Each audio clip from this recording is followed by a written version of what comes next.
more people would staying at home, more people not having to work jobs all fucking day or go to school all fucking day and lose their mind. I think that's really important. Like why a lot of people tapped in during that time because nobody had nothing but to do but to learn yourself because you're at home with shit to do, bro. Like imagine niggas that don't got like games and shit like that. Cause I was playing 2K and shit. I remember my awakening like verbatim, nigga.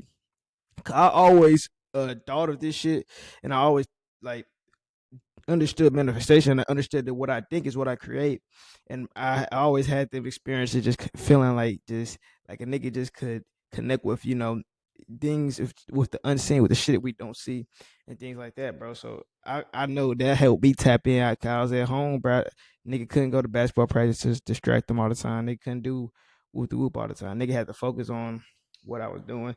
And guess what happened, nigga? I remember, nigga, my my spiritual awakening, how I woke up, bro. A nigga was watching what's his name? Spiritual. So first I was watching Get Out in the movie, bro. First the deer scene just had me tweaking. And then, bro, a nigga was watching the scene when the lady taps the cup and my guy goes into to like the rim where he's falling and he's like in that state of like he's out of control of his body. He's like out of his body. And that's like and I was like, bro, that shit is real. It felt like me. That felt like how I was feeling at that moment. And it's like you know how he come back to your body. Imagine like you flow back into your body. That's how I felt that day. It felt like I woke back up, catch my body. Then guess what? Start popping on spiritual soul videos. Um, and I was the first nigga I watched spiritual song. He just exposing everything, and he was talking. Bro, I remember if it was a candle. Everything means something. It was symbology, but the candle was burning. I was like, bro, that fire is like it felt like the fire within me, and that all that knowledge was coming to me. And I remember, bro.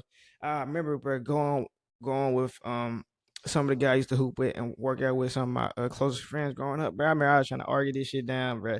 Nigga with Christian, I remember this shit, bro. If these niggas remember this shit, my nigga Jordan Noah, I don't know who Marco might have been with him. I remember Coach U and Coach Detroit. Nigga, we argued about the Bible, all different type of shit. And I remember that shit just waking up, coming online, and it says a nigga came online, and I was ready to go argue, talk to everybody about this shit, talk to everybody about what's going on, what niggas don't see and what I see, and like, what I was exposed to and what I had seen with through this third eye, man. You know what I'm saying? Nigga had third eye activation. Nigga, I was ready to go off. Nigga, I was ready to stop hooping. Nigga, I was ready to lock in with life. Nigga, I wish I had started my YouTube when I was 15, 16. Like, I was going through this shit. And I remember I said I had started like a Snapchat, bro. I was like, join this hoe if you want to talk. I was talking about the food shortage and these foods, how the food during that time, bro. That's like when that time when like the food started going to it's not even real meat. It's like deep 3D printed meat, niggas running out of shit, the China shit, the China Sun,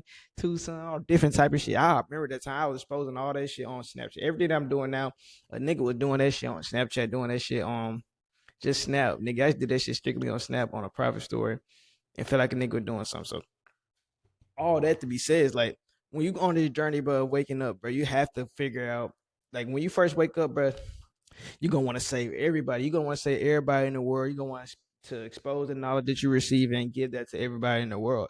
And everybody in the world is gonna be a certain amount of people, bro. It's gonna be majority of the people is gonna reject that information, reject that knowledge, and in a sense demonize you and say that you going to hell and that because you don't believe in the system they were given and what they believe. You know, their beliefs is that this and that is rich is this evil. You feel me? And when you go through that phase, bro, you're gonna be like, bro, you're gonna feel like the whole world against you. You're gonna feel like all this shit, everything's against me. And whole time is you against you. And whole time is all in your head because you create what you think. You know what I'm saying? You know what I'm saying? You decide how you react. You feel me to the rejection. You decide how you react when somebody try to get you out of your energy or try to get you riled up. You decide how you react, and that's one of the biggest things I realized. Like, bro, first thing first, I had to realize that I can't wake everybody up, and the knowledge that I receive is for me and not for everybody else. And not everybody else is gonna understand and see what I see because some people are so programmed, some people are so in this matrix. Some people cannot unplug from the matrix, and they want to go work the job for the rest of their life. They want to go work for somebody else company for the rest of their life. They want to be underpaid. They want to be um not know the truth of who they are. They don't want to tap into meditation. They don't want to be that. And there's not nothing wrong with them niggas, bro. There's nothing wrong with them. it's just that this information and this knowledge, bro, this esoteric knowledge is not for everybody. And what did Jesus say for the people that have ears, let them hear. You feel me? And that's for real, bro. I was reading the Gospel of Thomas, bro. Even the Gospel of Thomas, bro. We got to talk about that shit. The Gospel of Thomas, bro, is it was talking about that shit, bro. In the Gospel of Thomas, like, uh, who got the ears, let them hear. Like for real. You feel me? Ears. Is okay. He who has ears to hear, let him hear. You feel me? And he's talking about a spiritual sense. He's not talking about no physical shit. He's talking about spiritual, bro. Like not everybody gonna be able to tap into the truth. Like even like in with the Bible, we gotta talk about this shit. We gotta talk about this shit. We're gonna dive into that shit. We're gonna